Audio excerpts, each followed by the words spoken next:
Liz Mealy, Kevin Iso, Jason Anders. This week's host, Adam Ferrara. Gotham Comedy Live, all happening right now. Ladies and gentlemen, Adam Ferrara!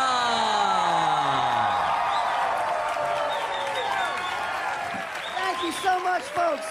Thank you so much. Welcome to the world-famous Gotham Comedy Club right here in New York City. This is Gotham Comedy Live. How you guys doing? Oh, that's my town. It is so nice to be home. I've been traveling. I was in Jamaica, the island, not Queens. Look at you guys. He took the train. What a world traveler he is. Woodside. Next stop, the big city. This way. We flew Air Jamaica. That's like a Bob Marley tour bus in the sky. The captain gets on Air Jamaica like, "This is your captain speaking."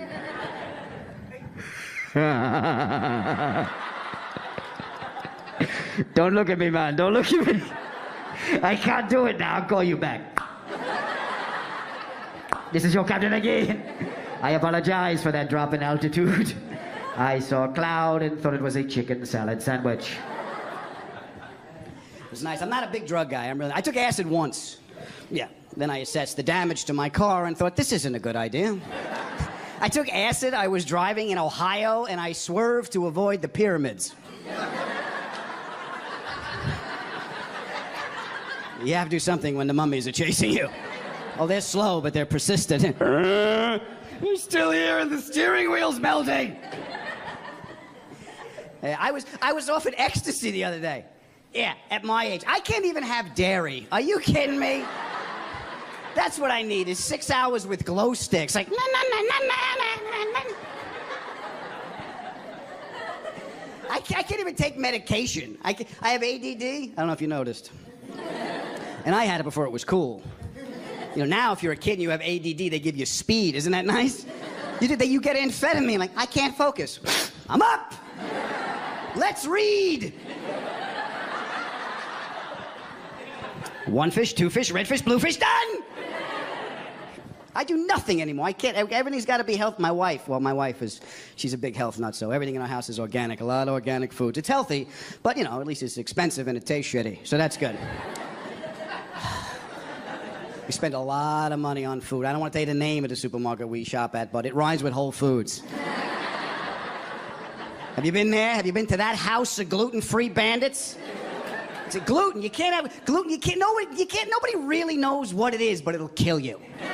It's like this mysterious, deadly thing. It's like the chupacabra. Nobody can tell you, but you got to stay away from it. So I can't have gluten. I can't have anything. No refined sugar. I can't have any white flour. No more peanut butter.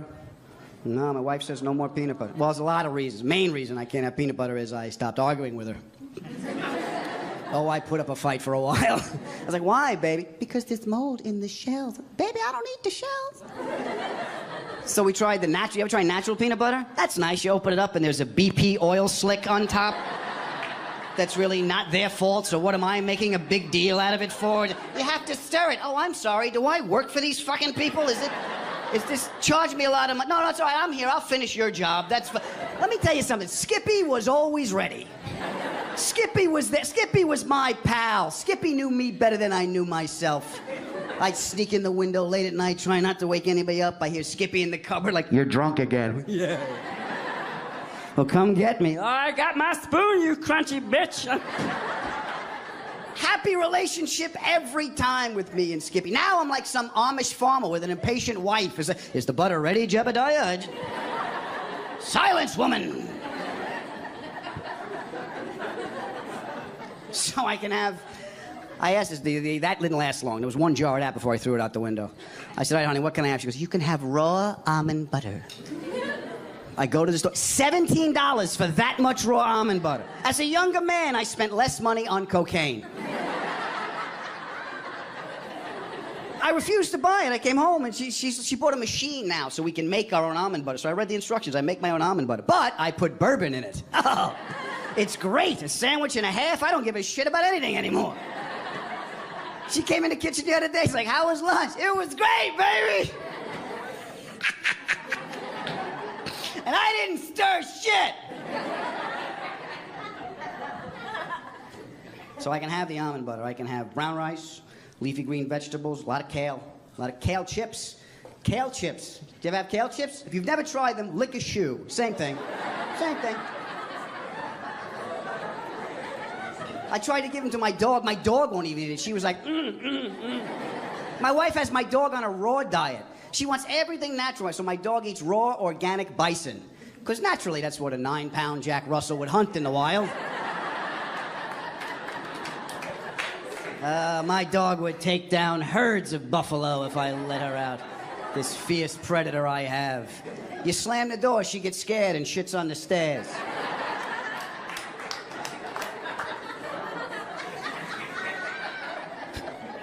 So the red meat was making her little body temperature too hot, and she was itchy all the time. And we know the red meat was the cause because the dog's acupuncturist told us. My wife has a holistic vet that comes to the house. I don't know if you guys know this, but there's no Groupon for that.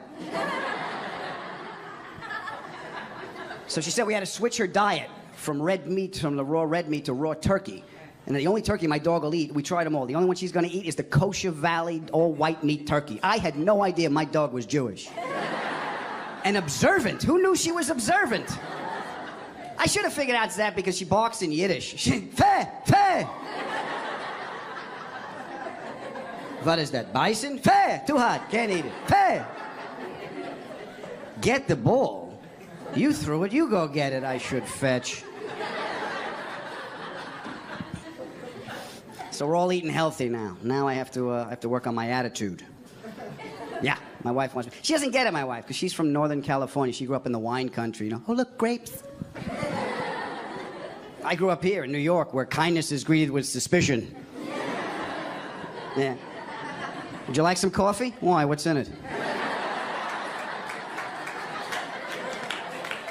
You drink it first. We'll see what happens to you, Mr. Starbucks. No. You started this shit, not me. Drink. Oh, yeah, I'm suspicious. I'm cynical. I can't. My wife, she talks to people, my wife. Talks to people. No fear, no agenda, just greeting a fellow human being. It's beautiful. She's gonna get us killed. We're in an elevator the other day. She's like, hi, how was your day? I'm like, well, what the fuck are you doing? Don't talk to these fucking people. No, we're visiting. Don't tell them we're from out of town. Yes, I have to put out positive. I tried to meditate. You ever do the meditation? Like early in the morning? Yeah, you do that? Yeah. I go back to sleep. How the fuck does it work? Now I gotta wake up to go back to sleep? Thank you, Gandhi. Thank you very much. What's your name, pal? Meditating dude. JJ. JJ. Is that your Sanskrit name? JJ? Oh, Swami JJ. Where you from, JJ? From here? New York City? Yeah, okay. No, I'm from everywhere. All is one in JJ's world. Does it work for you, the meditation, JJ? Does it help you answer questions correctly? I think you haven't gotten there yet. What? It found you settled down? Yeah, it doesn't work for me. I like wild turkey. That's a little bit of bourbon. Oh, there's God. And he looks like a bug. Well, it's very nice to meet you, JJ. I'm glad you're here, and I am glad you're all here. You guys ready for a good show?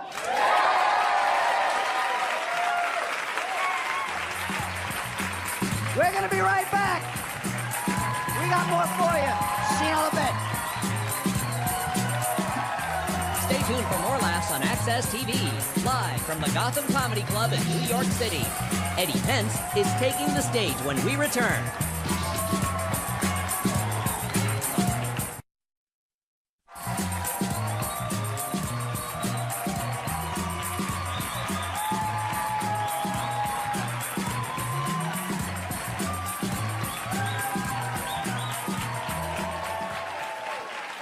Welcome back, ladies and gentlemen. Our next comic you've probably seen on The Late Late Show. Please help me welcome Eddie Pence.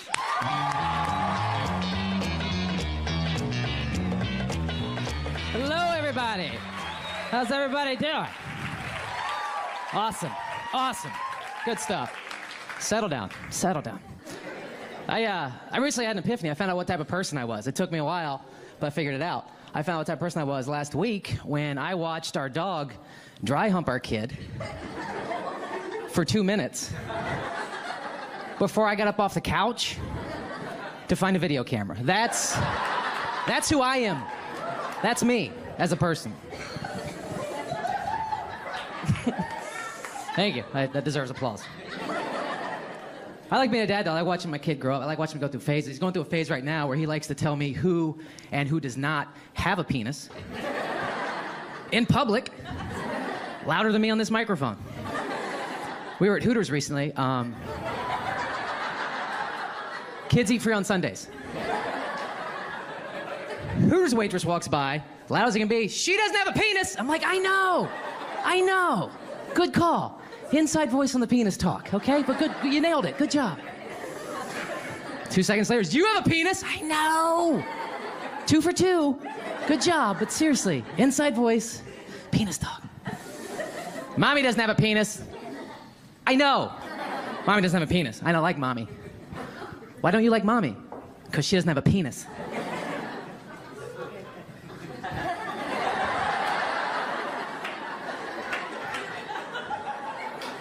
Well, that's why I do like mommy, so let's agree to disagree on mommy. Yeah, thank you. It's my favorite part of mommy. It's my favorite part of mommy. Besides her heart. Besides her heart. I'm raising a kid in Los Angeles, which should be illegal. It should be illegal. Because there's some crazy people live in that city, man. There's some crazy, crazy people. There's a guy in my neighborhood hung up a sign for a lost cat all over the place. And that doesn't even make you crazy, because one, cats you don't even lose. They just leave. Like, you don't lose a cat. You lose a dog. You go up to someone's lost a dog, like, I'll give you $5,000, help me find my dog. Please help me find my dog. You go up to someone's lost a cat, they're like, yeah, he left. He just looked at me and walked away. I don't know. He'll be back in a week with something dead. I'm not worried about it. It's not a big deal. But that's not what made the guy crazy. What made the guy crazy was on his lost cat sign, instead of a picture of a cat, it was just a drawing of a cat. And not even like a police sketch artist rendering of a kitty cat. It was the basic representation of a kitty cat. Like a circle with triangle ears and whiskers. It's basically some crazy guy at home in a robe going, hey, if you see a cat, give me a call. Any cat will do, just need some cats. Making carpets. None of your business, but I'm making carpets. Worst sign I ever saw for an animal in my neighborhood. Someone hung up a sign that said, found rabbit. It's a phone number and everything. I just want to call and go, hey, buddy, I think you just found a rabbit.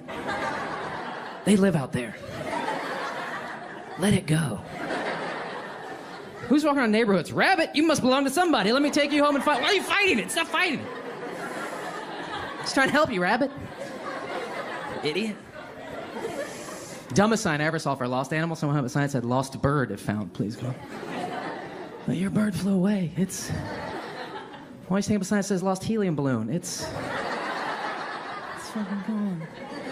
I don't even know why you want bird. Why would you want your bird back anyway? Birds are horrible. This is the most fun you have with a bird. This is it. Okay, all right, there you go. Okay, there you go.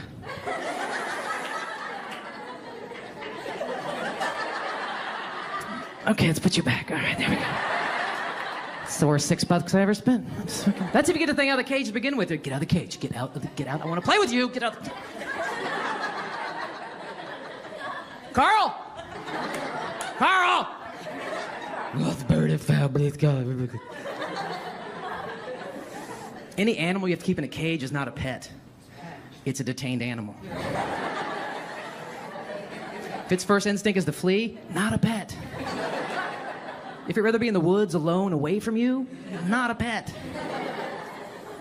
I know, because I had the worst pets ever, caged pets ever. I had hamsters growing up as a kid. That's the worst pet you can give a kid. You know why? Because they die every 2 years. That's how long they live. I had 6 hamsters as a kid. I buried 6 hamsters as a kid.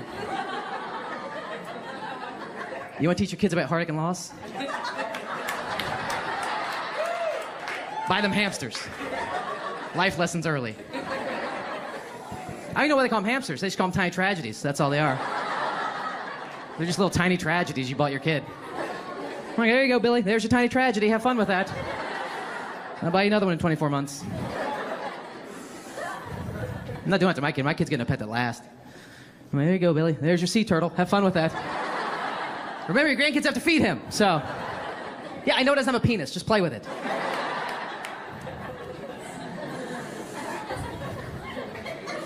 I like being a parent though, because it's cool. Because I get to show my kids stuff that I liked as a kid. Like I've just gotten to watch Star Wars. I love Star Wars as a kid. I'm a big Star Wars fan. Big Star Wars fan. But the one thing that's always bothered me about Star Wars, besides the last 3 movies,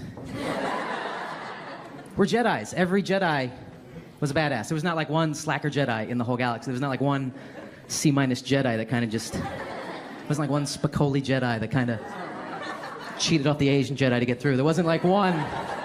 Which doesn't work for me, because that entire galaxy had to be some Jedi go up to his master. Hey, master, how you turn your lightsaber?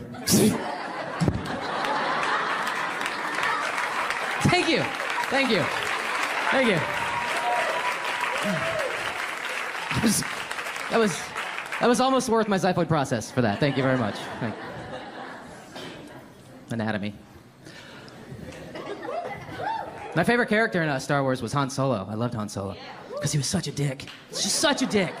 Like that one scene in Empire Strikes Back when he goes to rescue Luke Skywalker. Luke's stuck out in the snow and he gets on his tauntaun. And deck officer runs to him, Captain Solo, it's too cold out there. Your tauntaun will freeze before it reaches the first marker. And he just turns to him, just owning his dickness. Just, well, I'll see you in hell. Rides off on his tauntaun. That's a good fucking tauntaun impression, by the way. That's a good tauntaun impression. But the scene ends there, right? It ends there. You go watch him save Luke. That deck officer just got shit on. I want to see what happens with him. I want to see Captain Solo. It's too cold out there. Your tauntaun will freeze before it reaches the first marker. Well, I'll see you in hell. What did you say to him? I told him it's too cold. His tauntaun will freeze before it reaches the first marker. And he said he'd see you in hell? Yeah. What a fucking dick. Just an asshole. Just trying to save his life. He's such a cocksucker. God. What's he been here, 4 months? He's a captain because he brought his own ship? I've been here 5 years. I'm still a deck officer. This is bullshit. Between you and me, I might go Empire. They got dental, they got health, they got rank and file. You don't just show up their own ship and you're a captain. Is that door shut? Is he gone? Fuck you! You guys made a lot of fun. Thank you very much.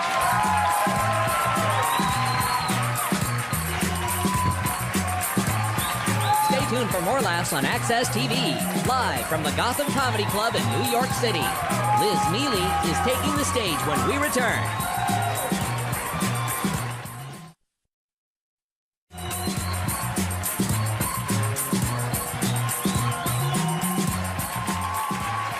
Ladies and gentlemen, our next guest is a lovely and talented lady. You've seen her on Comedy Central. It's Liz Mealy.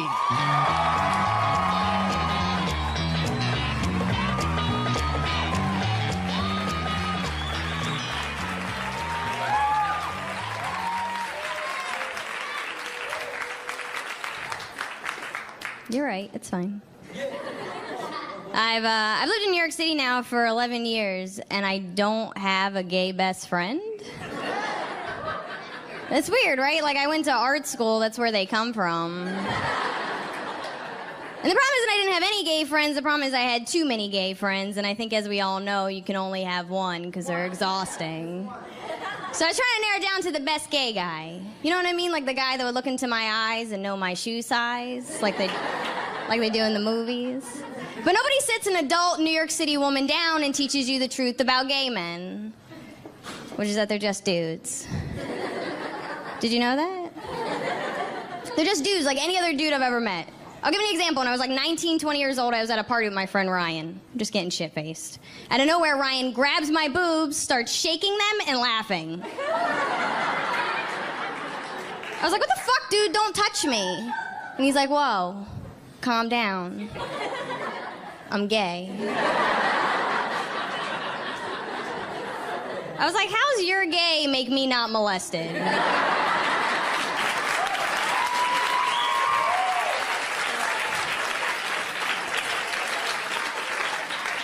Right? Like, there's no rule like must have boner for me to feel uncomfortable. Don't touch me. I've never had to tell a lesbian that. Because they were raised right.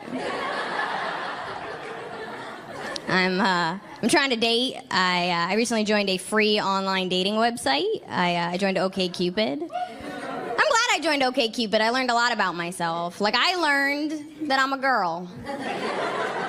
I've never felt like a girly person, but now I know that I am because the sole reason I didn't want to join that website is because I still wanted the story. I think every woman in here wants the story of how you met your boyfriend or how you met your husband, and you want it to be a good one. But I'm a comic. I want my story to be epic. I want my story to be something like I was standing on the subway platform and I was texting, but I lost my balance and I dropped my phone in the tunnel.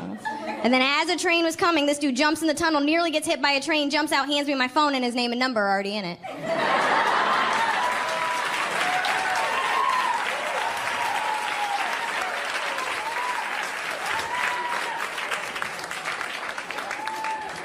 And his name would be Odyssey. I've been on exactly 5 OkCupid dates, so that means I've written 5 emails to my roommates titled, "Please seek justice if murdered."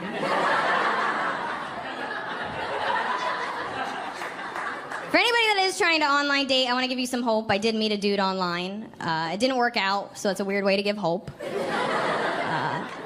have to understand, there's still people that don't use their credit card on the internet. I fucked a dude from the internet. I'm like a success story and a survivor.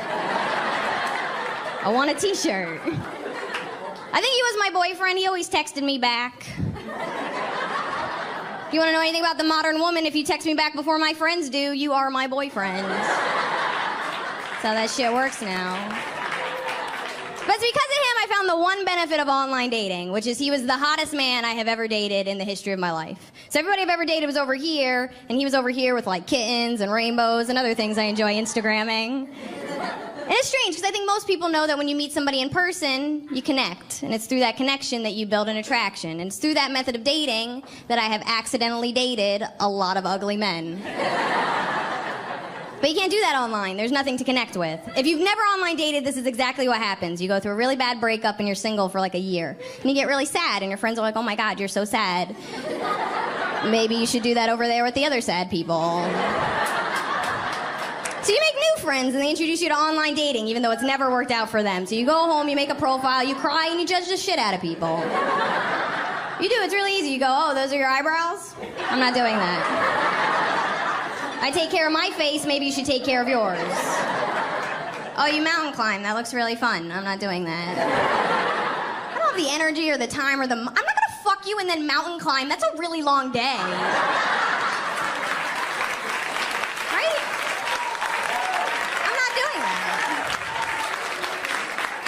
You're just judging faces and hobbies, and you're really just narrowing it down to what's most important, which is, do I want you to be inside me? You send all those dudes a message, and you just hope that one comes back with a shitty childhood. Because that's where personality comes from.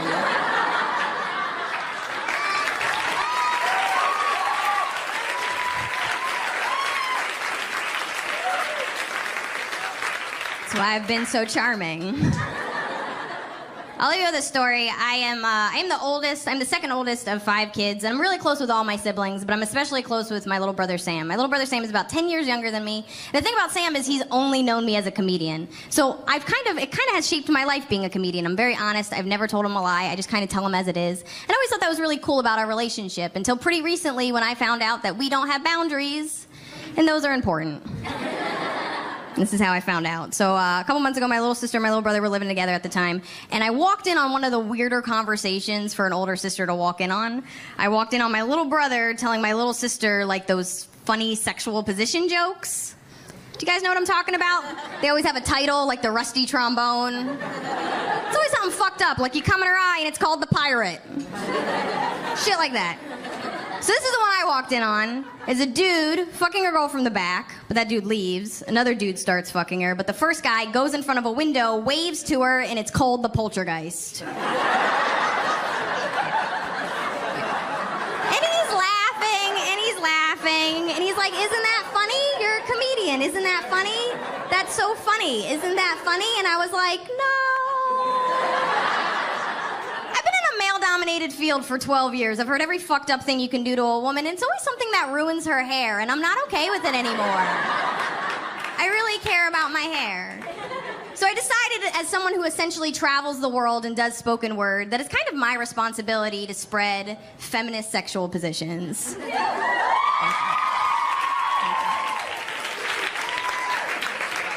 I have a lot of free time, I came up with 3. Position number 1 is a dude going down on a woman. She squirts in his face. He learns to respect women. It's called the 19th Amendment. All right, save your energy. I got 2 more. Position number 2 is a woman riding a dude. She gets him about 30% away from an orgasm, but she gets up and leaves. It's called the Equal Pay Act.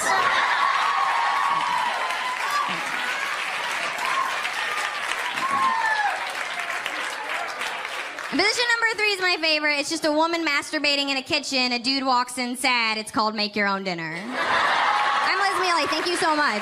Thank you.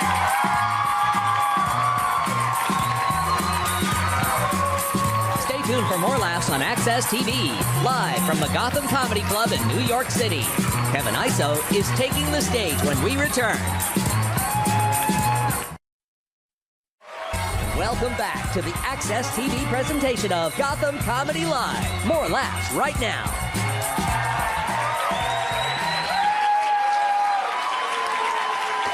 Ladies and gentlemen, our next guest is from Houston. Please help me welcome Kevin Iso.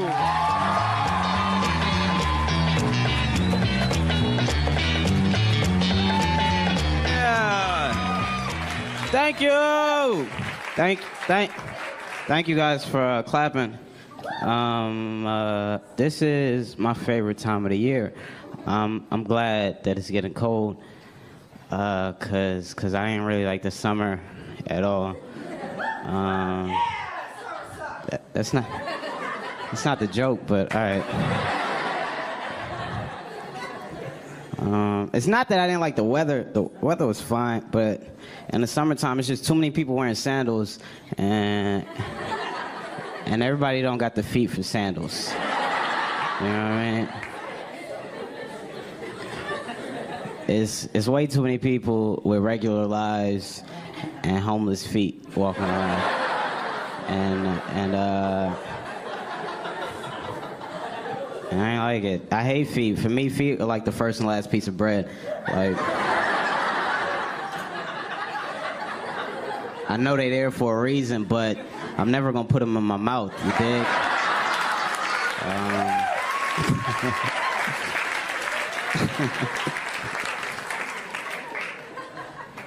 You ever see the toes where the second toe come out longer than the first one? It look like somebody trying to hand you a cigarette. It's like, yo, I don't even smoke Lucy's, man. I know some people with such bad feet, I gotta like remember other reasons why I like them and shit. Man, if you didn't pay for Netflix, we wouldn't even be cool. All right, I finished school recently, college, and that was dope. The only thing, I'm much prouder than my parents were. Anyway, I finished, and the only thing I didn't like about college was the commencement speech, because I went to a small school, and it was really whack. That's the last thing that you hear when you graduate. Like, my friend went to Harvard, and Oprah went and spoke to them at the end that year. And Barack spoke to the kids at Oklahoma State, and we had a Rite Aid manager come talk to us.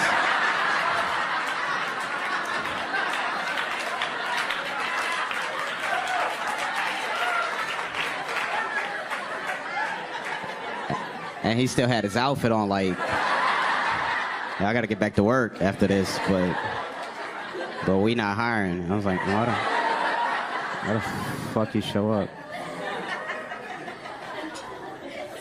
Only thing I didn't like about college was that, and then I thought it was weird too that they let people graduate for just being good in sports. That's strange to me, because they'll be like, yo, you don't even gotta go to class, you could dunk, get the fuck out of here. And I feel like that they should do that shit with stuff that you actually need, you know? Be like, Kevin, are you going to class? Like, class? Fuck out of here, I ain't going to class. Have you tasted my omelets, dude? Going to class.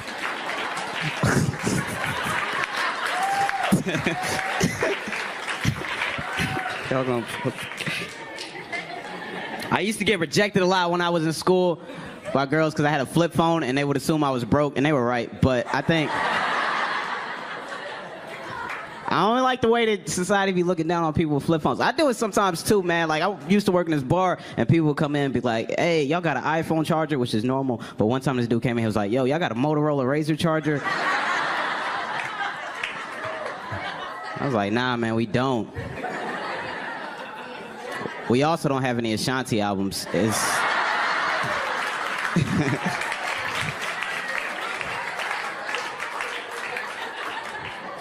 It's 2014, dog.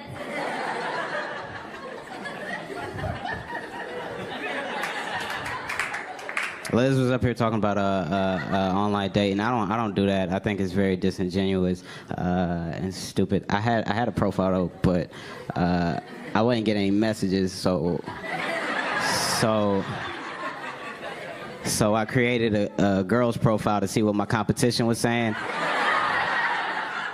And I was just gonna copy and paste that and send it to other women. I got a lot of strange messages.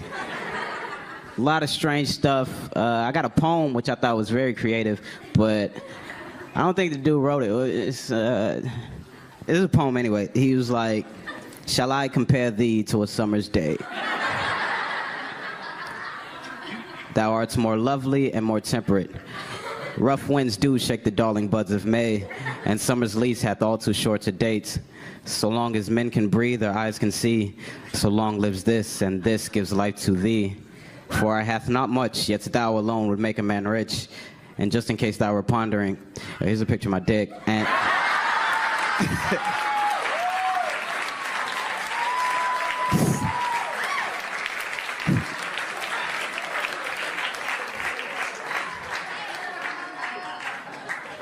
I had a lot of dick pics as a girl. I got one that came in, the dude was like, oh, my bad, I ain't mean to send you that, ... But what you think is my girth all right? I was like, it's cool, man. You know,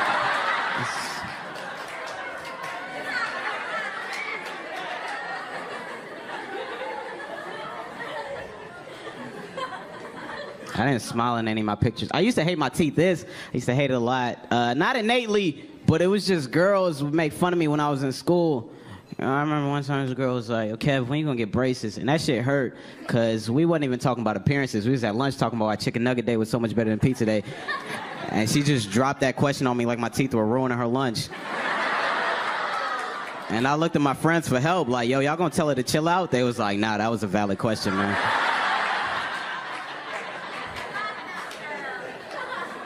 Your teeth ruining our lunch too, man. We don't fix this shit. It's probably why I do stand-up now, because I'm like, I'm gonna prove to that bitch I can make it in America without straight teeth. But for some reason in this country, people have straight teeth even when they're not supposed to, you know? And the whole time I was watching Breaking Bad, I was like, damn, this dude Jesse been smoking meth for 5 seasons.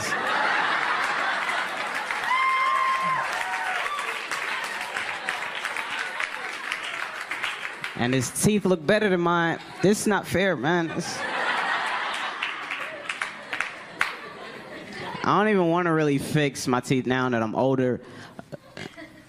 Mainly because I learned how to balance girls' nipples in between my gap like a sour straw. So, you know, straight teeth dudes can't do that shit, man.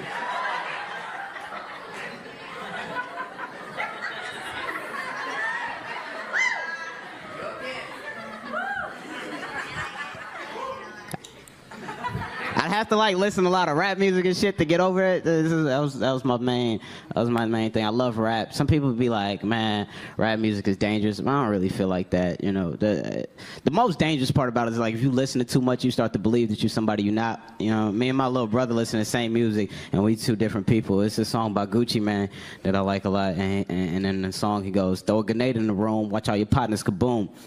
And I'm listening to it like that's an onomatopoeia. This dude is a poetic genius.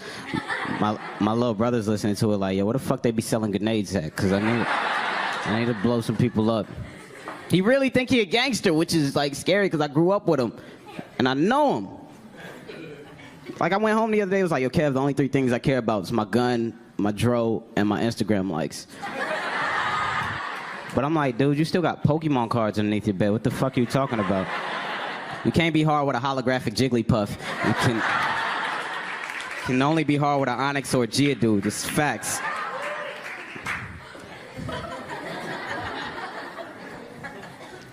Hi, Mom. All right, I'm done. TV,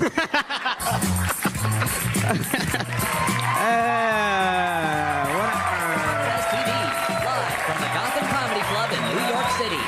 Jason Anders is taking the stage when we return.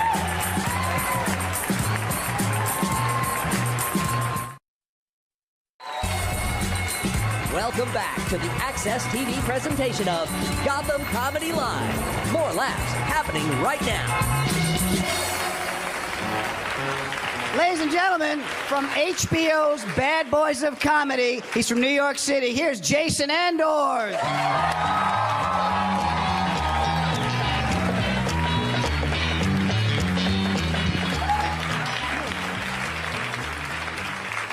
Yeah, I'm from New York. I grew up in New York City, a poor Jew. Laugh it up, it's rare. It's like being a black guy with a small dick, but they're out there.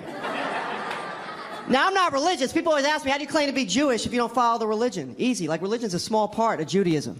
Let's put it this way, I'm so Jewish, my parents sent my brother to private Catholic school because it was cheaper. That's how Jewish we get down. Thank you. Now, I had a lot of horrible things happen to me growing up in New York City besides getting mugged every day. You guys ever use a payphone here before cell phones came out? Because you definitely wouldn't have if you heard this story first. I got shit on my ear. How disgusting is that? I was on the phone, I was like, yo, it smells like shit over here. I have no idea where it's coming from. It's such a clean neighborhood. Is it that homeless dude? No, he has new Timberlands on. I have no fucking idea. Where's, oh, come on! I'll call you back. I was so disgusted, I just froze. I became a mannequin on the corner with a doo-doo earring hanging from my ear. I just fell in a taxi. I was like, take me home. I don't remember where I live. I have shit on my ear. I can't think too clearly right now. Just look how I'm dressed and figure it the fuck out. I got home, I'm laying in the shower in fetal position, shivering like a little chihuahua, a little malnourished chihuahua, or like a healthy chihuahua. They all shiver, right? With hot water scorching my shit-covered ear. You ever try to clean shit out of your ear with all the crevices? You can't. I was hearing shit for weeks. I finally called my brother for some support. He's like, yo, that's so funny, because my friend's friend is the one putting shit on the payphones. Isn't that cool? No, it's disgusting. He's like, relax, bro, it was dog shit. Like, that helps? Actually, it did. I was actually relieved, because if it was human shit, I would have never gotten over that. I would have had to know, whose shit was this before I can move on with my life? Is it that beautiful lady's shit over there? Or is it a half-dead bleeding crackhead shit? Because if it's his shit, I'm going to pull a Van Gogh right now and cut my ear the fuck off. I'm not walking around the rest of my life with a crackhead shit spirit hovering over my ear. Because I'm a germaphobe, too. I'm such a germaphobe, I put toilet paper on the toilet seat. You ever do that? To take a standing piss. I don't play games. When I have sex, I use hand sanitizer as lubricant. I don't fuck around. I'm so paranoid about diseases, I don't even use condoms. I use a Mott's apple juice bottle. I don't want to catch shit. Sometimes I double bottle it. You can never be too safe. No, the truth is I wear condoms sometimes once in a while. You know what I mean? Condoms don't protect you from everything, right? A condom? It's like having like a $3 push-button black umbrella in a hurricane. Something's getting wet and destroyed. You guys practice safe sex? One person, two people, okay. Remember that moment of silence. You won't hear it, but your family and friends will at your funeral. You practice safe sex? Yes. What about you? All right, so that's who I'm trying to fuck after the show. And because you're safe, we don't even need a condom because I trust you now. We've all done that, right? The verbal disease test. You're with someone you don't trust so much, you ask them questions to make you feel better about yourself. Am I the only one? Or you ever with someone you do trust because you know them through a friend? So you're like naked, so you just sneak it in once real quick? Just me? Nobody here has ever played a little AIDS dodgeball? You just sneak it in once, you're like, miss me, AIDS, you slow as shit. Meanwhile, herpes is on your dick like, not me, I was on the track team. Just me, huh? I'm so paranoid about disease, I haven't even been having sex. I'm home, alone, me and my Johnson & Johnson's baby oil. A couple ladies got turned on when I threw a name brand at you. You're not gonna find a no-name brand baby oil in my medicine cabinet. I'm a player when it comes to jerking it. But I ran out of baby oil the other night. I wanted to do my thing to some Latina porn because I have a sick Latina fetish. I've seen every free Latina porn on the internet. There's not one free Latina porn I haven't seen. It's sad. So I have to do the next best thing. I'll watch Indian porn, turn the volume off, and play Spanish music. That's how deep I get.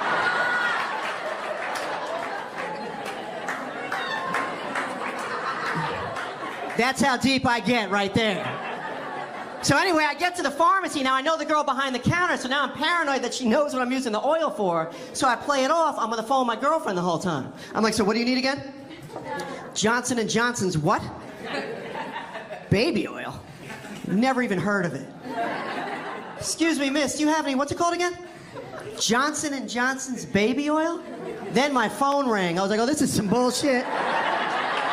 Now Sprint works. What a coincidence that it works now. I got so tired of worrying about diseases, I finally last year went out and found myself a wife.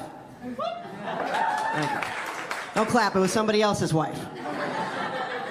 But I figured she had a husband, she's only sleeping with one guy, it's safer, right, than being with a single girl sleeping around, you know what I mean? I dated a married woman for a year in Los Angeles. She cheated on me. How disrespectful is that? I trusted her. But not with her husband, with someone else. I was cool with her husband, right? I figured she, you know, was with him at first. I'm good with that. But a third guy? Now I'm not worth 50% of a good lay? You know how hurt I was? I called him too. I was like, yo, your wife is cheating on us. And we need to talk. She's disrespecting us, and this is fucked up. She was an amazing liar, too. Women, you guys are the best liars. Congratulations. You are. Because you guys are smarter than us. That's why I'm here to preach tonight and teach the fellas how to catch a woman lying to you. Sorry, ladies, I have to do it. Sorry. You ready for this, fellas? Listen carefully. Take this one home to the family and kids.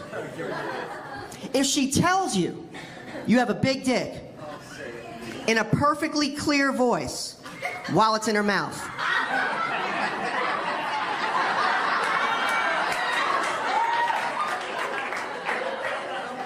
you have a big dick, Jason Anders. My lips touch 8 times when I said it. How big can it possibly be? Paper thin big, perhaps? I don't know why women want a big one all the time. I watch porno. That big one goes halfway in. Mine goes all the way in. We hit stomachs. It feels good. It's romantic. Our pubic hairs connect and hug and read poetry to one another. It's beautiful. I had a big dick when I was a kid. When I was 10, it was crazy. Stopped growing at 10, and it's still big now. That's how big it was at 10.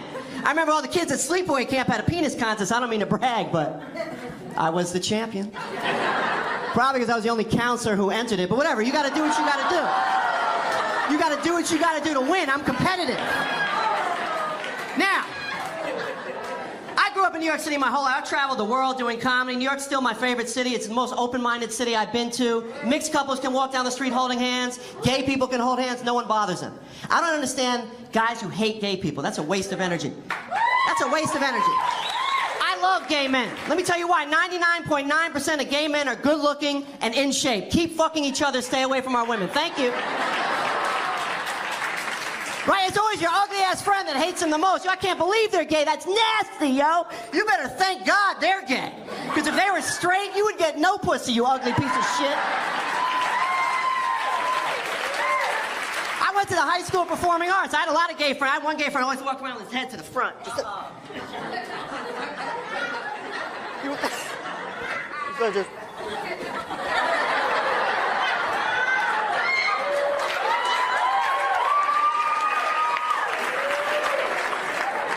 He was always focused.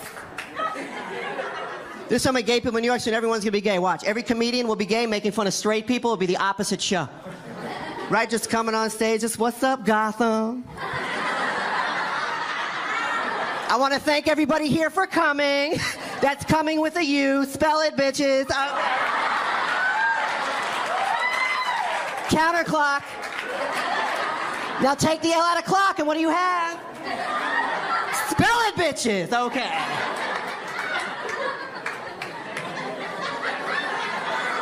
Don't you hate straight men? Nasty. How you like women? I think straight people are born, they're not born that way. They're born like due to a dysfunctional family. Straight guy, I don't get it. How you like vaginas? That's nasty. They're so confusing. How you tell the difference in the pee hole and the clit? Seriously, how do you guys tell the difference? Can somebody help me out with that? All right, back to the character. I hate straight men, right? They always be into sports, right? They always be like, Yankees, Yankees, Yankees. Why don't you just yank these, bitch? Woo!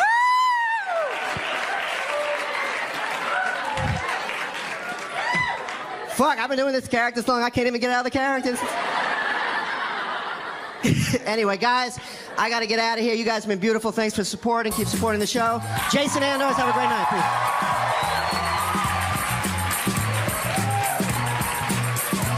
Stay tuned for more laughs on Access TV, live from the Gotham Comedy Club in New York City.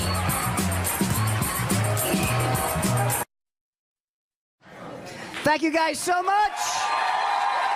Oh, what a nice time we had. Yeah. Let's bring everybody up you saw. Come on up. Eddie Pence, Lisa Miele, Kevin Iso, and Jason Andors. I'm Adam Ferrara. We'll be here next week. You come back and see us. Go on, get out of here.